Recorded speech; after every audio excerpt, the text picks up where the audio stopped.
Magandang araw mga bata! Ako si Teacher Aki, ang inyong online EPP teacher na magbabahagi ng dagdag na kaalaman sa larangan ng agrikultura. Ang pag-aaralan natin ngayon ay tungkol sa abonong organiko o sa Ingles, ito ay tinatawag na organic fertilizer.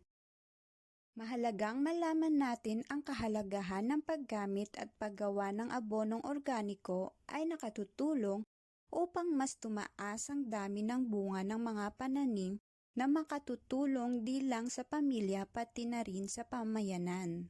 Handa na ba kayo? Basta't laging tandaan, makinig at matuto. Simulan na natin mga bata. Ang isang halaman ay tumutubo sa angkop na lupa para sa kanila.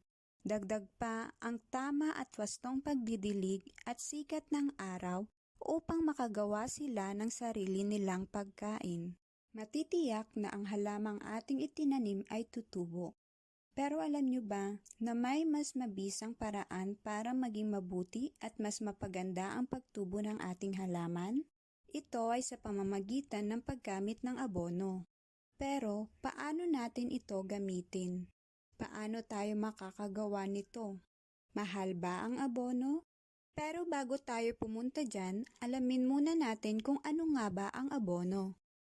Ang abono o fertilizer ay ginagamit sa halaman bilang pampataba na nakatutulong sa mabilis na paglaki at pagganda ng halaman.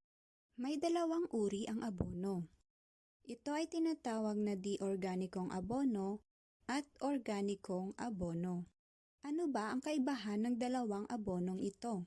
Ating talakayin ang advantage at disadvantage ng bawat isa. Simulan.